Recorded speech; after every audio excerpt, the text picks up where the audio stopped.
Good afternoon and Chag Sameach to everybody. Welcome back to the Beit Midrash this afternoon. Glad y'all are here and glad y'all are joining us.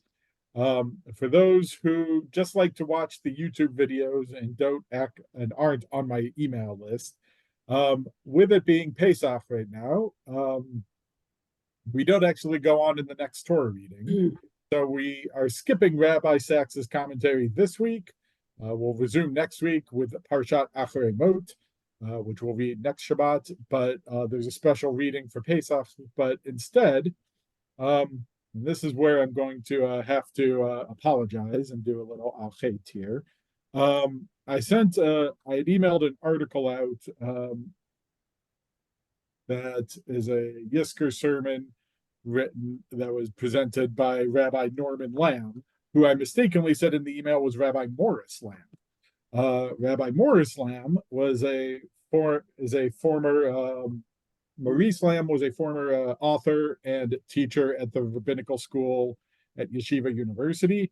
His brother, Rabbi Norman Lamb, is the one who we actually are reading the article today. So I apologize for my mix-up. Got the brothers mixed up with each other. So hopefully they'll forgive me. But did send it out if you are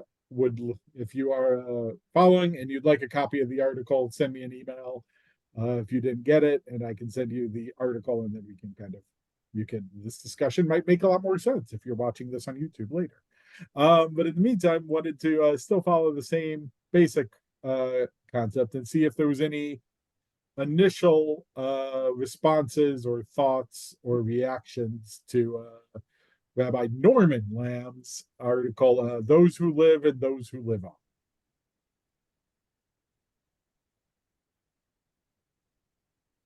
I liked it very much. You liked it. Well, why did you like it? Let's start with that. Well, immortality, he took the standpoint that immortality is important and something we all want. I hadn't personally thought about it very much. But as I read it, what he said made sense and I appreciated it. And then by the time I got to the bottom, I'm thinking, not going to work for me. I'm not doing X. I'm not doing Y. No, my kids didn't go to yeshiva. They're not turning into rabbis. They're not, I need to have lectures with them because they're not holding my end of it up. So no, I enjoyed it very much. I thought he made sense. I understood what he was talking about. So look, I don't think he says your kids need to be rabbis to be successful, but he does argue that they need to be good Jewish kids. Yes. Yes. Yeah. Ellen, So they got that. Well, sometimes it skips generations too, but those seeds you planted are carrying forward. Yeah. Oh, yes, you mean there's a rabbinic phrase that you don't know how you essentially, I don't remember the exact wording, but it comes out essentially as you don't know how you did as a parent until your grandchildren grow. Like your grandchildren are really the proof of how you did as a parent and what values you transmitted, because then your children will transmit those values to your grandchildren. How about those of us that don't have children? So I always think of I think actually in my interview process, I think I taught a session of this class and taught a section of Talmud in which Rava, the 4th century Rabbi Rava says, here are the 5 questions you're asked before you get to heaven. And one of them is, did you have children? And Dr. Ron Wolfson responds to that as like, not everybody has children, but you do have spiritual children. You have students, do you not? Right. You have your students who you have influenced. You have those you have mentored over the years. Yeah, I like to say I have people about 50 children at any given time. My Rebbe, Reb Mibi Feigelson, never married, doesn't have children, but she considers each of her students her spiritual children. And by that point, she's, left quite a legacy beyond that. And I think it's clearly true with respect to Eddie, that the people they observe become, I don't know that they become part of their legacy, but watching Eddie do Minion, watching Melvin do Minion, gives them, I don't know if it's the example, but they're seeing in practice somebody extending. So I think, Eddie, you can have my kids as your children. They saw you many times. I think the reason I enjoyed it was since I have begun trying to write about my own father, and I found that he, although he participated in Temple and the board and all of that, but it was more the kind of person he was that made him what I would like my grandchildren to be. And I asked my dad to write for them and left him a little book, a little artist sketchbook that was blank. And I kept seeing it, all my visits back and forth from Washington. It was always in his bedroom, always on his desk, but he was not writing in it. But suddenly, approximately 10 years before his death, he began writing in it. And after he died in 2003, I picked it up and I read a few pages randomly. And I thought, oh, gee, he doesn't remember what I said about an ethical will. And then I set it aside and went back to it last year, read it, transcribed it, and what I have is essentially what this article records. This Rosh Hashanah was actually a sermon, right? Actually, my dad repeats most of that just in the course of common conversation. It was very important to him. And the last things he said were, take care of your mother.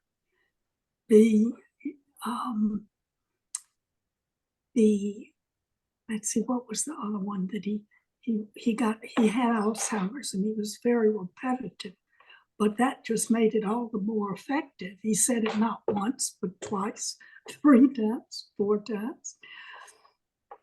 So I enjoyed the article. So I'm sorry. So the subject matter is immortality that we're talking about. I would think most of us would agree that there's no immortality of the human body. I mean, the human body is not in its own self immortal. So I think we're talking about the immortality of the soul. Mm-hmm. Now we haven't, I don't think in this group, talked a lot about the soul. But if you're going to identify with this writing, I think you've got to have a belief in the soul, that the soul can be immortal. So I would ask the group, like if you listen to Eddie doing his on Saturday morning doing a service, are you seeing his soul, Eddie's soul, sort of taking a part of his immortality and spreading it to others? Are we thinking of that as his soul, or where is Eddie's soul, by the way? I'd like to hear what people think about the soul. Better ask Eddie. Eddie, you're muted, so we can't hear you.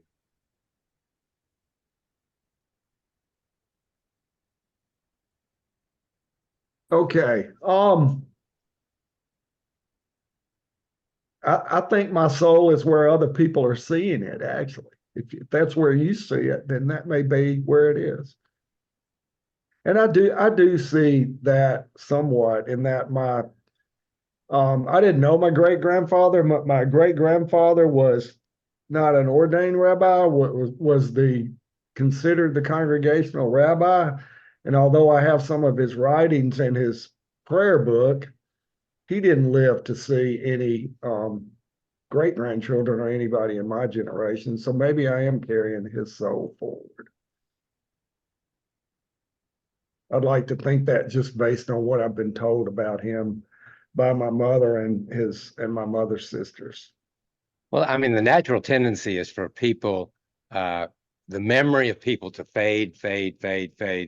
And likely most of the memories, because they're not direct, eventually down the line, they're not direct, we don't remember.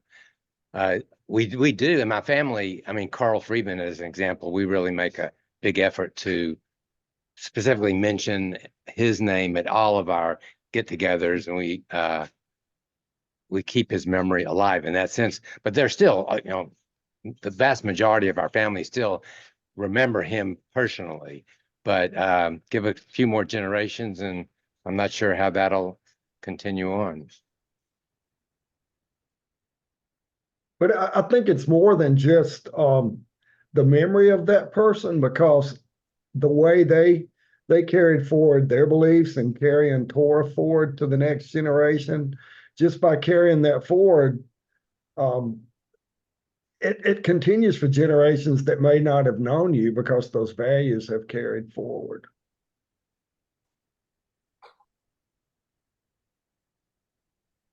And by those values, then you might mean the practice, the use, the utility. And so Lamb's first example of saying these people like Shakespeare and going through his list, Shakespeare and he said he had Moses and Einstein. We talk about, it is a memory we remember, but we also have them more as pieces of our life. How many times do we use something or quote someone, and it's not just when we get to the that parsha that we start talking about Moses. Moses comes up for other things. So I think it's their activity in our daily mindset that makes a grandparent, or if I make a recipe of someone's, it makes it living. So if that's what immortal means, it's still a living, active part.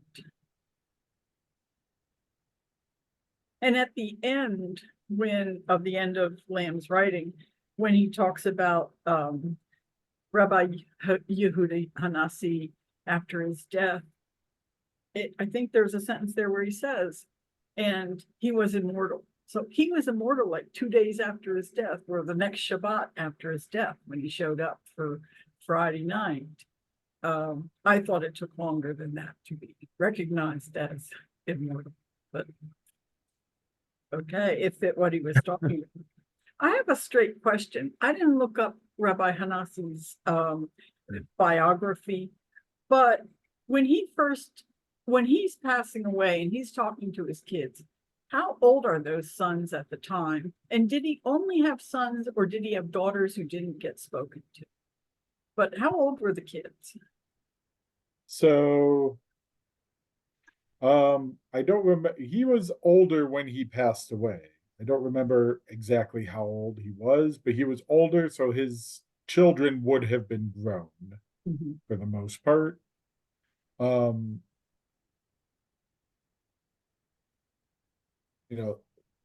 I'll say two things about his children. One is, the rabbis talk about, people's children, but they don't always mention all of them by name. So, kind of like the Torah, they'll mention the significant ones by name. And his son, Rabbi Shimon, his son becomes the Nasi in his place. The Nasi was somewhat of an inherited position as head of the Sanhedrin. So his son becomes the Nasi after him, and his grandson, who is also named Rabbi Yehuda, he goes by Rabbi Yehuda Hanasya, Rabbi Yehuda Nasya, to distinguish him from his grandfather, also becomes the Nasi down the line as well. So did Rabbi Yehuda Hanasi have daughters? I believe he did, though I can't remember for sure. But it doesn't. Vanecha can mean any mixed group, so it doesn't mean that the daughters were not there. Like in Hebrew, if you have a mixed group, say of sons and daughters, you'd call all of them benai as a group. So it doesn't necessarily imply that the daughters weren't there. Rabbi Rabbi Lamb kind of assumes they're not there, but doesn't mean that they're not. Well, I was trying to figure out, when did Rabbi Lamb write that? Or, I mean, that was sort of an after effect thought. And looking at the pages as you presented, they look kind of like, okay, this is a book from the 50s or 60s or something. So I wanted to know, when did he do this sermon, and was it at a time when it was not as politically correct as it is today, to just make sure you include the daughters? I'm looking at the collection that I pulled this from. I'm not sure it really gives us a date of any of them. Like none of them really have a date of when they were delivered. When listed. They were. So I really don't know. But keeping in mind that he was the chancellor of Yeshiva University, and an Orthodox rabbi, I think he's just taking his Orthodox stance that, of course, the daughters weren't there, and he was only talking to his sons. Doesn't mean realistically they were, just means I think that's the way he's imagining this. So, Rabbi, can you tell us give us your concept of the soul, the Jewish concept of the soul as you see it, and how, just to give us some context about immortality as we think about this? So,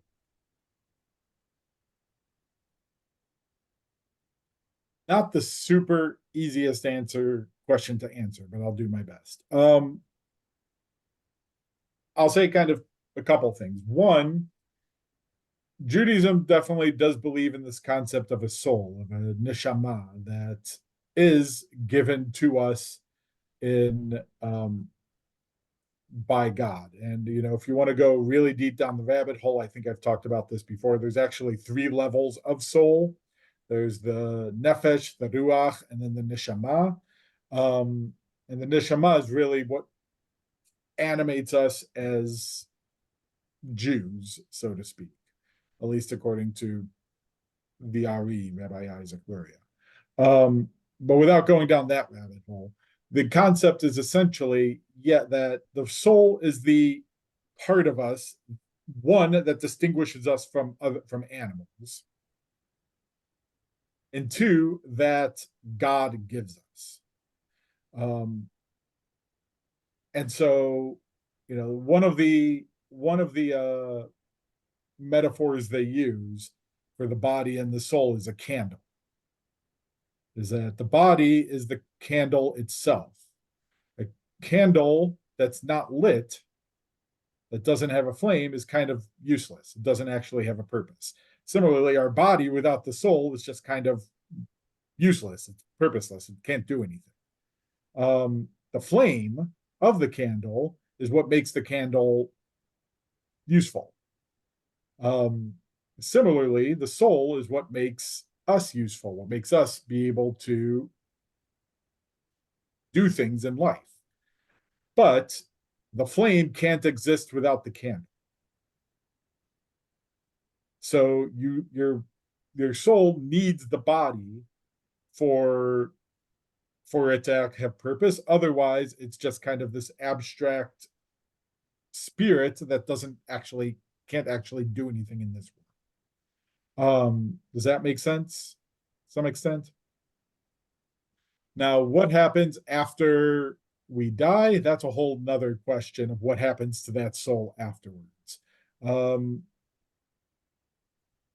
There's lots of conversations, lots of discussions, you know, and lots of views. And it's one of those that we don't know because, you know, we're not there to tell people what's going on, right?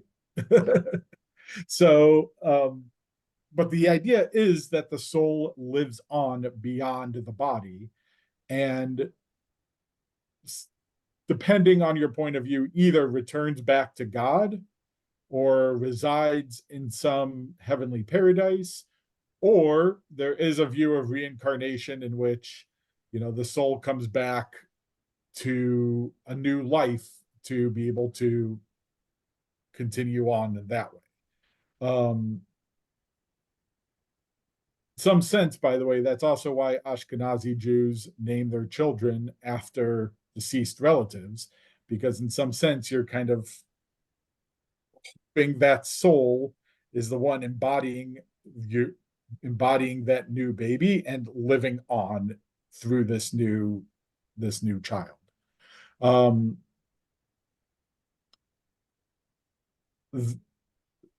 That's a lot. Any questions before I go on? You pointed out Ashkenazi tradition is to name your child after a deceased relative. Isn't it in Sephardim that they can name it after a living relative? Yes, Sephardic tradition is usually that you name it after a living relative. And does not involve soul? Well, I mean, the soul of the living relative is presumably still in that person's body, so it's not, doesn't have the same reincarnation implication as it does in Ashkenazi culture. But that means that the soul is not transferred, or half of it is transferred. What's the concept? I think it's more in Sephardic culture. I haven't looked into it too much, but I think it's more of a way of honoring your loved one while they are still alive and showing the influence they've had on your life while they're living, rather than waiting until they're dead to honor.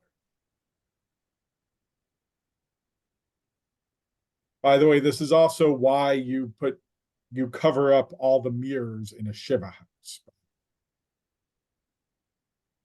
Cover the mirrors in a Shiva house because when the person dies, what's the natural reaction? What's the if you like imagine for a second that your soul, your body died and your soul is separate, and it realizes the body has been buried. What's the soul's natural reaction going to be? I want to go home. So it's going to go home, and spirits don't have reflections in mirrors. So if it walks by a mirror in the house, it's going to become distraught that it can't see its reflection. So it's going to then be disturbed and upset. So what do? You cover the mirror so that way you don't, get the spirit disturbed. You don't just cause them distress. Where does that come from? That certainly isn't the explanation that I've ever heard for covering mirrors. Where does that? So, I mean, that's not the explanation I usually give people for why to do it either. But I think that comes from the old folk religion that kind of got passed down over time and became the custom. And then, rabbis are like, no, we're not doing that. Let's come up with a different explanation for that. The explanation I usually give people is part of the job of Shiva is to process your grief. And so you shouldn't be worried about your appearance. You shouldn't be worried about how you look. You shouldn't be worried about the superficial things. You should be worried about your emotional state and how do you process your grief. So you don't need the mirrors right now. And the mirrors are just going to become a distraction to what you actually need to be doing. That's the way I had always heard that. Yeah, that's the way I usually explain it to people. Yeah. But the old folk way religion says otherwise. Now I'll say two additional things. One of them is I'm not sure you fully necessarily need to buy into the immortality of the soul for Rabbi Lamb's sermon to make sense. Because on some level, what is he talking about? He talks about treating your mother well, continuing to welcome the guests, continuing to shine your light, taking care of your family and growing up as good Jewish individuals. He's talking about the values that you pass down to someone, to your children and your grandchildren and your students and so on. And so in that sense, it's not, immortality doesn't have to do with the soul. It has to do with what part of you leave behind for others to carry on. You want to call that soul? Great. You want to call that just the values and important things? Great. It doesn't have to be an actual spiritual thing, though it has a spiritual content to it because it's kind of got this abstract sense to it. Something abstract that's going on. Something that you leave beyond your physical abstract self. Or conceptually abstract. Right. Yeah. Like something that you're leaving beyond your physical self that passes down to those after. Can I ask a different question? Sure. So I'm surprised this hasn't been brought up yet, but in the 10 Commandments, it says, honor thy father and thy mother, right? And it actually says, honor thy father and thy mother, not honor thy mother and thy father. Okay, it says, honor thy father and thy mother. In this writing, one of the 4 tenets to immortality is to honor your mother. So what is it about your father? What's the deal about honoring your mother, but not honoring your mother and your father, or honoring your father? He's talking about Rabbi Hanasi, though, who was the father, who was the one passing away. So if these are words out of his mouth, I did wonder, did the mother predecease him? Is the mother still around? And then at the end, you find out the mom is still around. But he's the one passing away. So in this case, it's the father that's passing away. And he doesn't say, honor me. He makes a different point. He says, honor thy mother. Okay, Rabbi, I'll let you give the real explanation, but that's the obvious one. I think in terms of the literal reading of the article, yes, I think that's what's going on. The steward's question, like the bigger question though, is why does it kavod et avicha ve'et imecha? Like why is it list the father first in honor? So later in the Torah, it talks about having awe or fear of your parents. It's about you shall fear your mother and your father. So the rabbis say, why does it say kavod, like honor your father first and then your mother, but fear your mother first and then your father?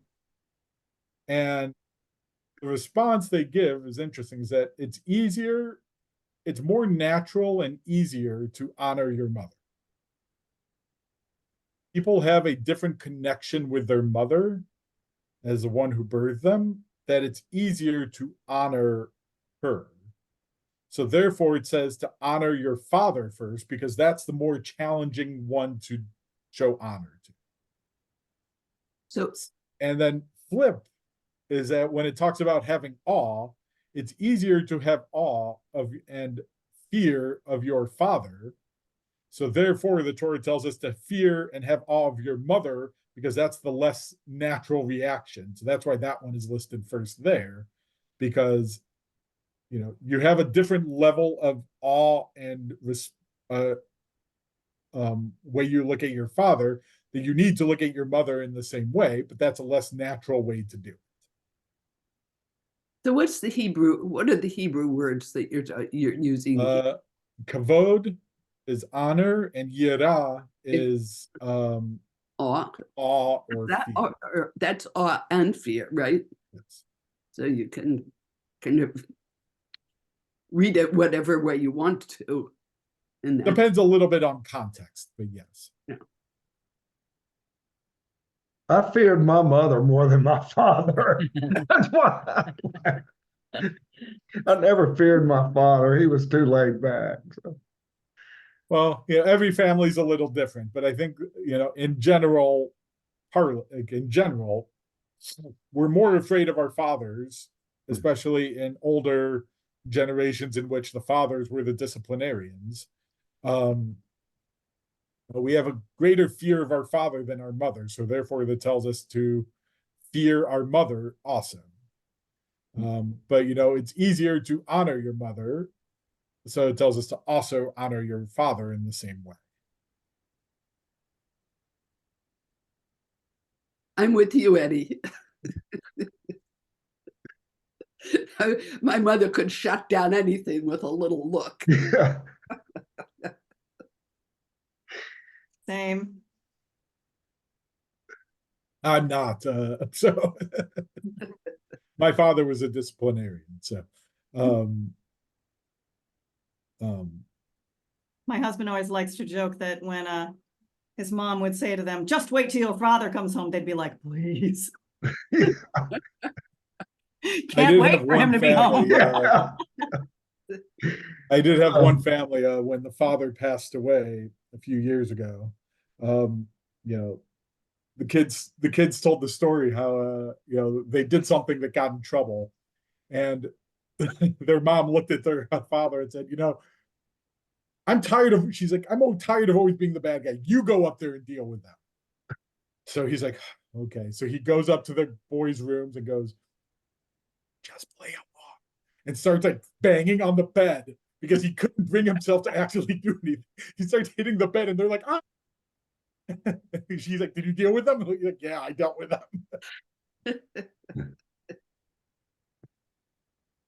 Well, my mother could shut down anything with a single look or deal out spankings when she thought that was appropriate.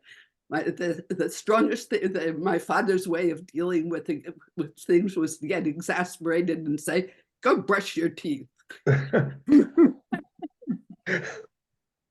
Well, you do have good dental hygiene, so I mean, it worked in some ways.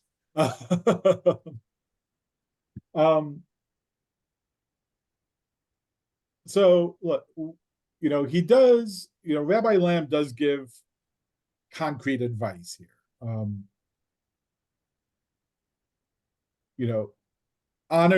Honor your mother, or honor the surviving parent in this case.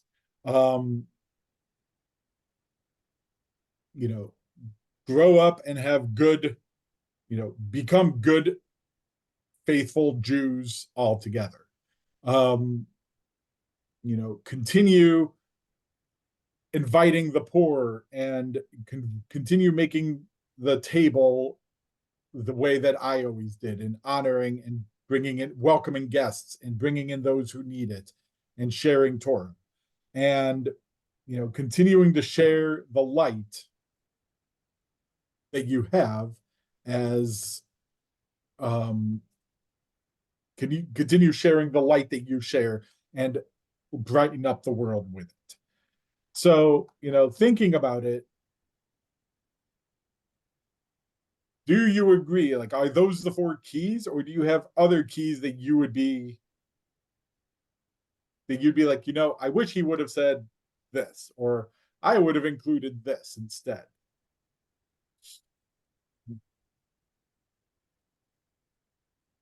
You can disagree with Rabbi Lamb. It's okay.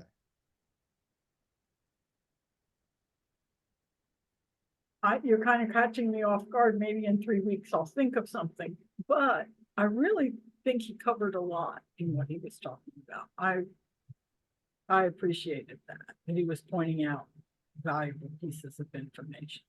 And, you know, you're sort of doing the self-check. Am I doing this? Am I doing that? Have I done this? Have I done that? How can I continue? Which is clearly what he wants you to do. He says that very specifically, that we should all, and it was almost like a Rabbi Sacks. And in the end result, here's the lesson you need to learn from that. And that is, in God's hand are the souls of the living and death. So commend yourself. I think he uses the word commend, which I thought was, but do this, do that, do the other thing, and get yourself on the right track. And his 4 things were very good as far as I was concerned. I don't know that they're complete though. I haven't thought about it, but he got all the good stuff. And yeah, I thought so too, Barbara. The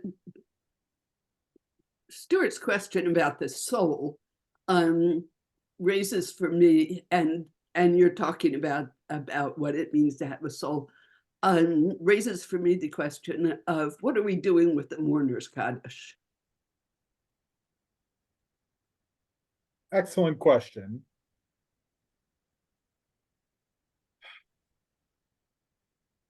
Have any of you been to an Orthodox synagogue to say Kaddish for someone? What do they say? If they find out you're there to say Kaddish, what do they say? So long ago, I don't remember. Gen nishmato or nishmata aliyah. May the soul have an aliyah. May the soul ascend up. There's a couple different ways to think about that. One is there is a Kabbalistic comment regarding Gehinom. What's Gehinom?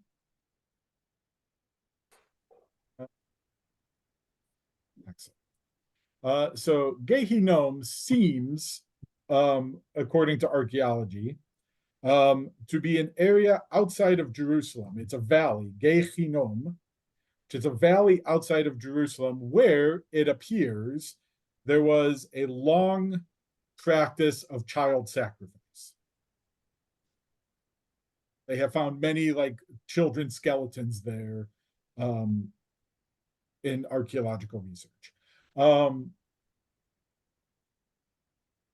Child sacrifice being pretty explicitly prohibited in Jewish thought and Jewish life generally.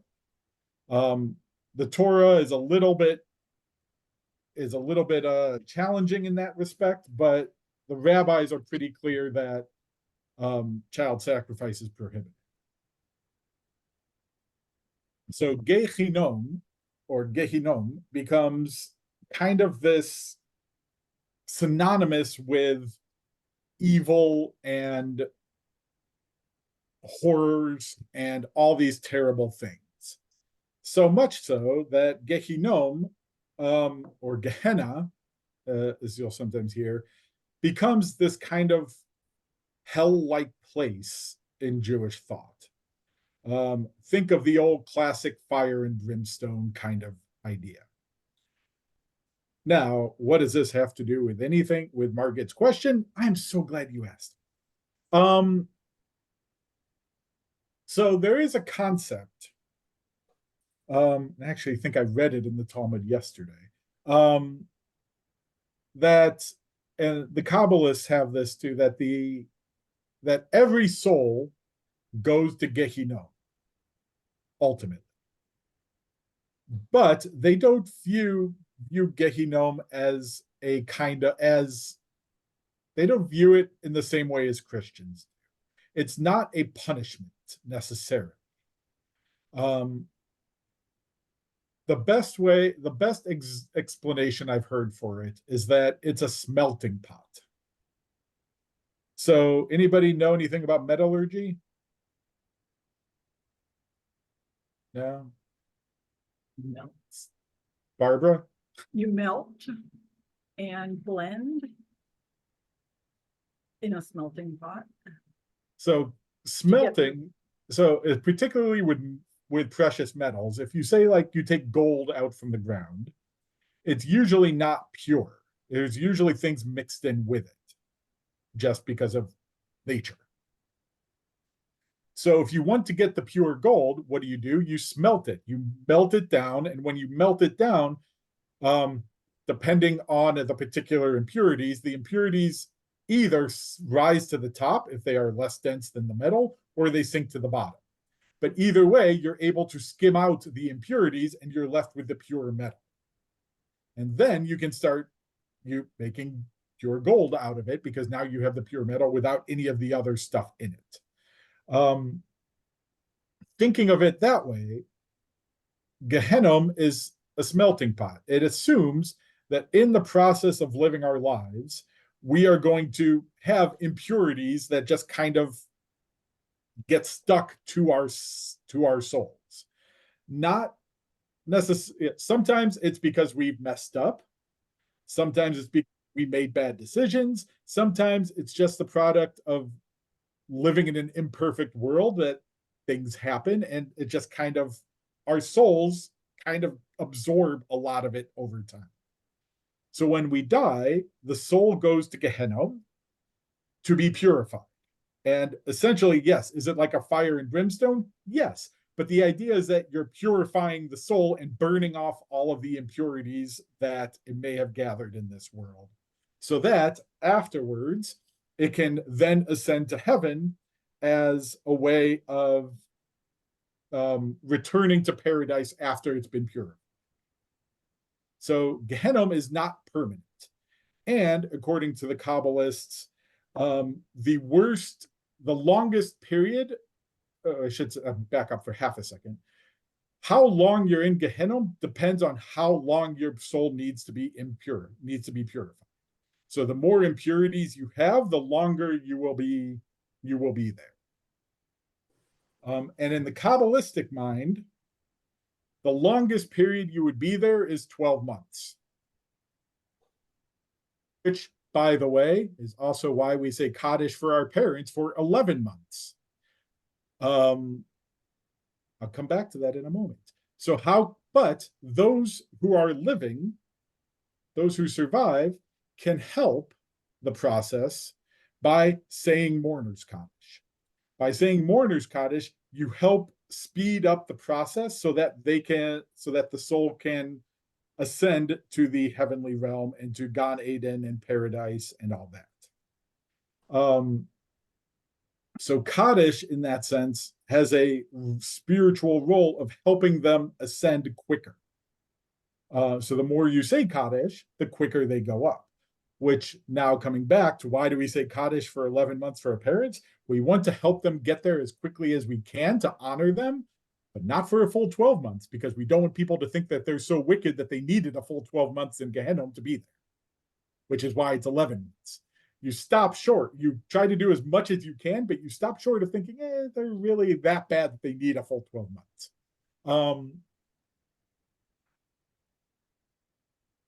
That's a Kabbalistic view of the Kaddish. Again, is that what I will tell people? Generally not. Or at least, if a mourner says, why should I say Kaddish every day? I'm not going to go into that general explanation unless they really want it. I will usually give a different answer along the lines of taking time out of each day to remember your loved one, and that, how can you help keep their memory alive? How can you help each day, multiple times a day if you can? How can you remind yourself of who they are and what they stood for and what their values are, so that you can continue to keep them alive in this world and carry them with you beyond this? And Kaddish forces us to take a moment to remember that person that we're saying it for, and to remind ourselves of the things that would help them stay immortal, that Rabbi Lamb mentions. So in terms of the Kabbalistic explanation, then why would you say the mourner's Kaddish on the yard site? So once they're back, heaven is a multi-tiered system. You may have heard seventh heaven. There's 7 layers of heaven. Dante says it, but the rabbis said it first. They do kind of have this idea of 7 layers of heaven, with God being in the 7th most uppermost layer. So you're saying Kaddish to help them get from down here and help them get to a higher level and closer to God's presence. And because we never know if they've actually achieved it, we say Kaddish every year as a way to help them so that their soul may have an aliyah, so that their soul may ascend high. What?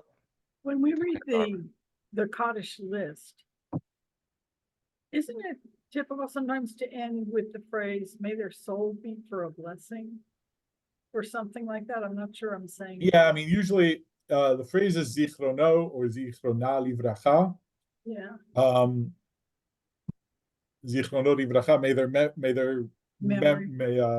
their memory be for a blessing. That's usually, I interpret that usually more for the living, that may your memory of them bless you in your life, that may the way you remember them and the lessons you learned from them and the stories you got from them, may those have a positive influence on how you live your life from this point forward.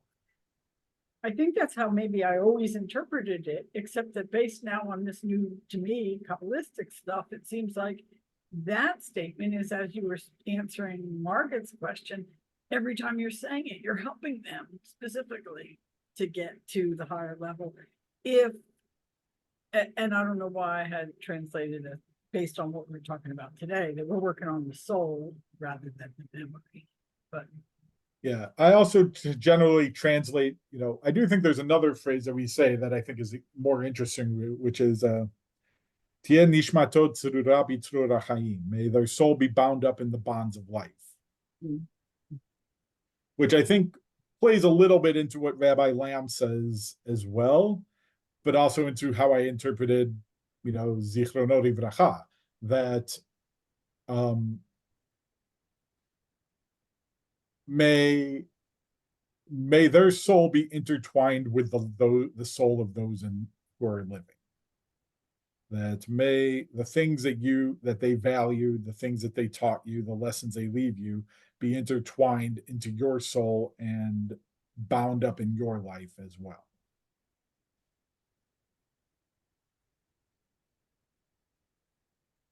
I will say all of this is somewhat predicated on a Greek notion of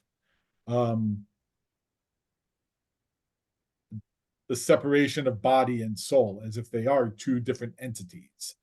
At some point, if we get into the conversations of process theology, this conversation is going to take a somewhat different turn, but I think it'll still lean into the same basic idea that your interaction with them is your soul is entangled with everybody you come in contact with. Your soul is entangled with them. And so how do you carry those interactions with you throughout your life to live a better life based on that?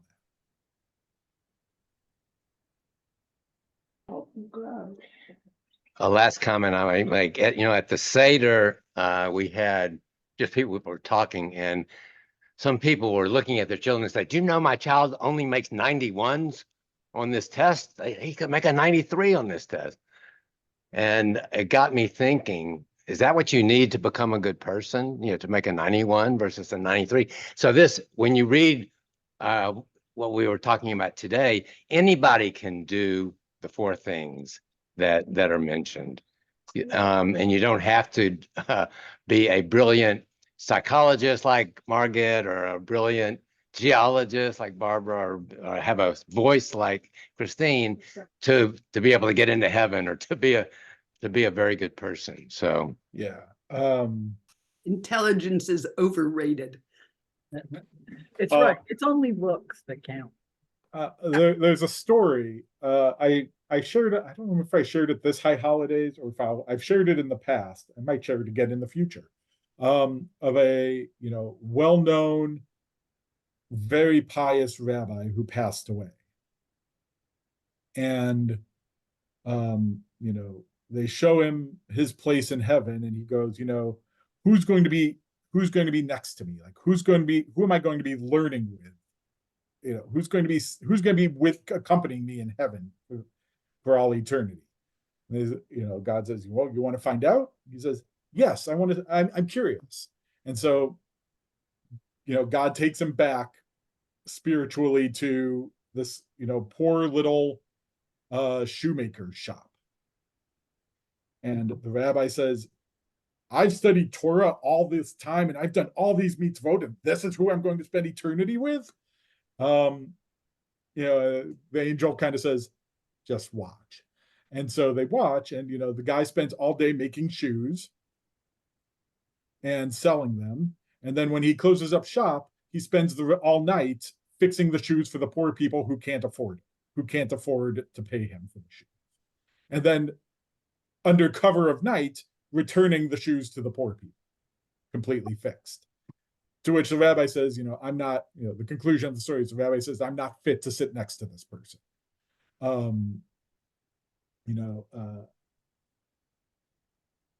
I do think there's a question of, and I do like that Rabbi Lamb avoids this altogether, is how do we define success for our children and our grandchildren, or our students, or those we mentor, right? Like, how do we define success? It's not always about what they achieve, but about the people that they are.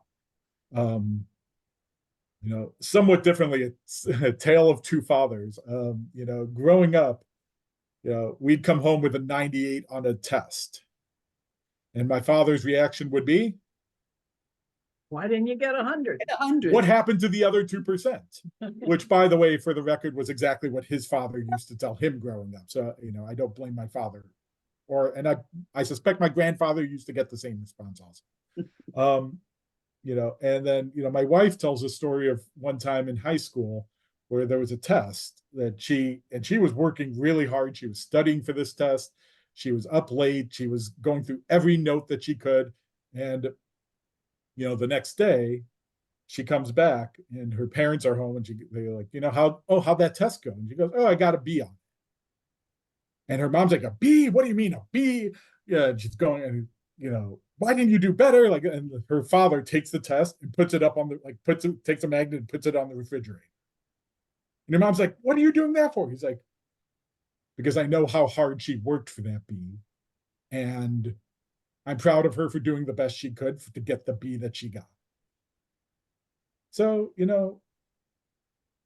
ultimately, it's, I try to tell this to my daughter, in 5 years, when she's in college, nobody's going to care what she got on any test score in high school. Like, does she need to do her best? Absolutely. Does she need to work hard? Yes, and she does. She gets into college, nobody's going to care about her grades anymore. Nobody's going to care about the SAT scores. Nobody's going to care about the ACT scores. Nobody cares at some point. And, once she graduates college, nobody's going to care about her grades anymore either. There's a lot more important things in her life than, what she gets on what her grades actually are. And we want her to do her best. We want her to work hard, but not to make that the end all be all of who she is. A colleague of mine in the Department of Music says that he was always told growing up, son, you can be three things: a doctor, a lawyer, or a disappointment. Ooh. He's a disappointment, apparently. I think I told you guys the joke about the Jewish president, right? Like, at some point, the first Jew, and maybe we'll end on this, the first Jewish president is elected. First Jew is elected as president of the United States, and he, they're planning the inauguration. He calls his mom, and he's like, Mom, I really want you to come. And she's like, I don't know. He said, come on, it's really important. Like, I'm going to be president. I'm the first Jewish president. She's like, yeah, there's going to be so many people there. It's going to be so busy. It's going to be the, and, she's huffing and hawing along the way. And finally she agrees to come. And the inauguration day comes, and, she's sitting on the podium. She's sitting in the, whatever it's called, that's right behind where the president's taking his vow, and he has his hand on the Tanakh, and his mom leans over to the person next to him, like, see that guy who's taking the vow? And the guy goes, yeah. Like, that's my son. It's like, oh, you must be very proud. He's like, he could have been a doctor.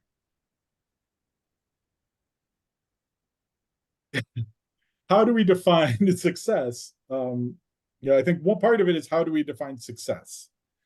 And, what do we actually want people, our children, our grandchildren, our students, etc., what do we want them to carry on from us? And then how do we treat them? How do we raise them? How do we pass on those values in a way that's what they hold on to afterwards? So, ultimately, all these things, what's actually important for them. And I think that's one of the things I liked about this article from Rabbi Lamb, is he doesn't say what grades they got. He doesn't talk about what professions they end up in. He talks about, who are they as people? And how do we ensure that we're raising children who will remember us and immortalize us with the values that we find most important in our lives. Thank you. So wishing everybody a Chag Sameach.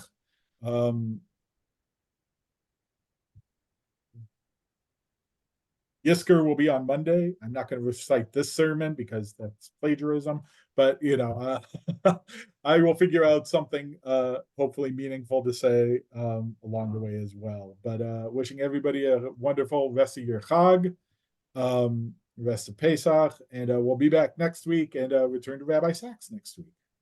So Thank you. Thank you. Chag Sameach, Thank everybody. you. Like Samaya.